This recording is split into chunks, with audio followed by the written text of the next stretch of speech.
Nella, how do you see yourself and how do you think others perceive you? I don't see myself in human form or flesh as I used to.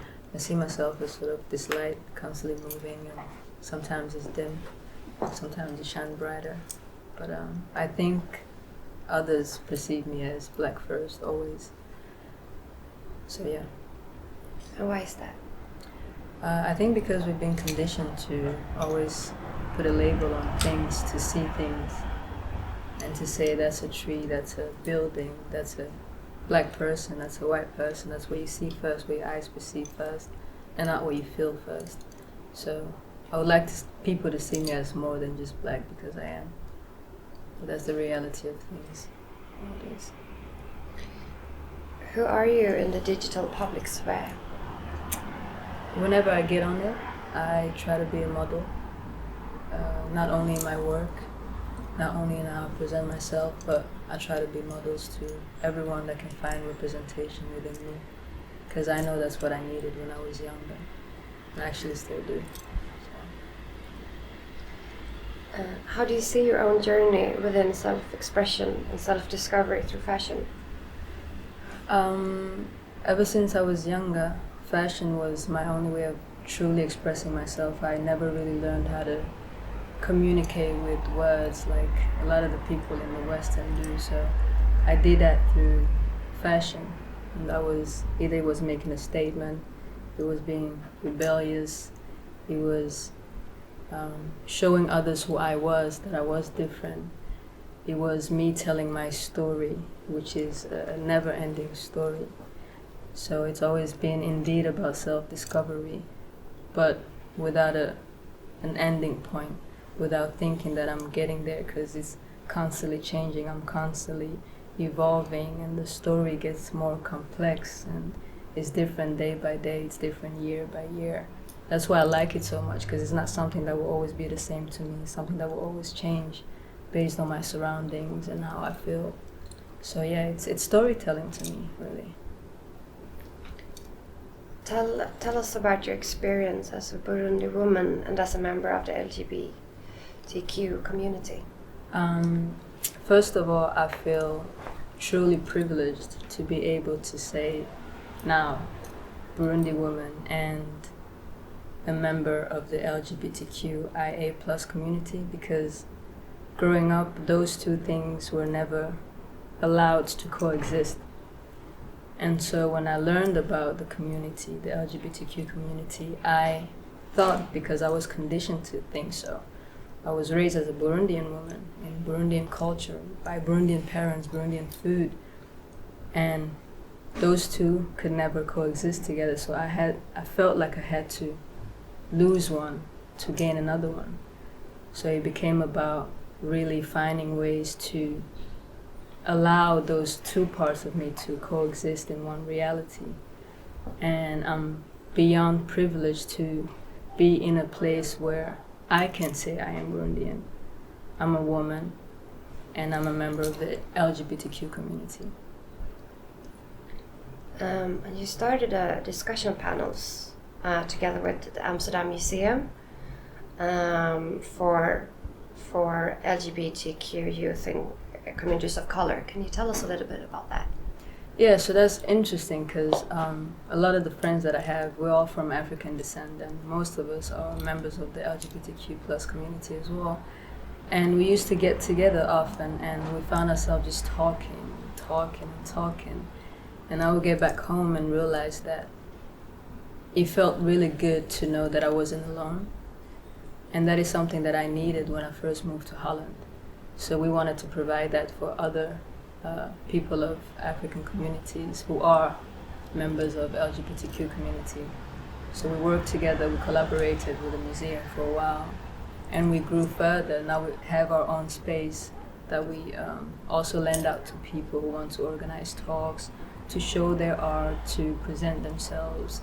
And so we grew as a collective. We do now much more than just panel talks. We do performance, we do healing sessions where we invite people of color to come and heal in other ways that is the Western way of healing, because we've known how to heal for generations before talk therapy existed. So we're trying to find different ways in which people can heal. So we're really growing, and I'm really, really excited to be able to do this with young kids, with LGBTQ community, with people of color, and it's a collective.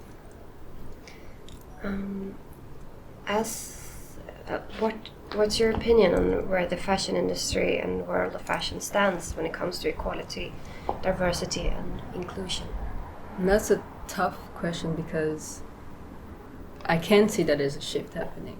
You cannot look past it. Nowadays, you're either with a change or you're being left behind. And fashion never wants to be left behind. If anything, it's all about being the leader, setting an example. So I do see a shift happening. And there's more diversity, there's more inclusion. But to me, it is not going fast enough. There's no reason why there shouldn't be enough inclusion, especially when it comes to the trans community. There needs to be visibility for everyone in the world, for differently abled bodies, for more of the LGBTQ community. People of color need to be included, not only just giving visibility without power. We need a seat at the table, or we need to be able to create our own spaces as well. So there's a lot of things that need to be happening. We need more gender fluid fashion. We need more. Everybody looking at fashion should be able to see representation of themselves in 2020. So there's no more excuse, basically. And your personal style, do you dress to fit a certain situation, or is it up to the given situation to fit the way you dress? That's a good question. My personal style is really hard to define in one word. And so I would say I create my own dress by the feeling that I get within me, and then I create the situations around it. I take control of it, basically. And in an interview you talked about the law of attraction. If you fear something, you focus on it and you make it happen. Can you tell us more about that? Yeah, that's also basically what we just said in the last question. It's I think when I had that interview, we were talking about the pandemic and everything that was going on, and how I thought the media was using scare tactics to provoke fear amongst people.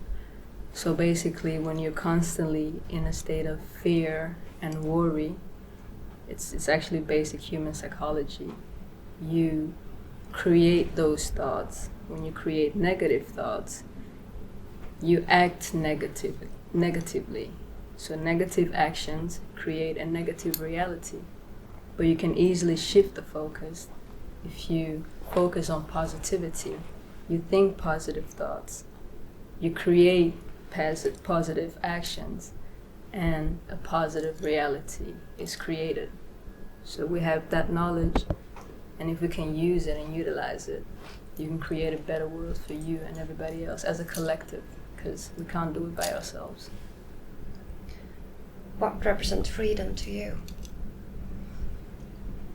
I've spent my whole life, adult life, trying to figure out what that means to me, and I think freedom to me is the realization of presence, which is the true awakening. Even if that lasts for a second or a minute, if you're truly in the present moment, nothing else exists.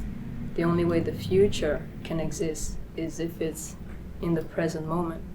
So when you can let go of all the fear, the worry, and every external thing that is happening, and you truly in this moment, it's me right here, it's you right here, and that's all there is. That's true freedom to me. How can we catalyze change? It has to come from within. If I want to change the world around me, I have to change me from within. And it has to happen as a collective. If I'm different from within, and you're different from within, together as a collective, you can change the whole world around you. But it has to start from within. I can't change if I don't change myself. And can you just, who are you? Who am I? I have a name. My name is Nella Ngingo. I was born and raised in Burundi. I live in Holland. But I am life, as simple as that. I'm not all these things, I'm life, I'm vibration.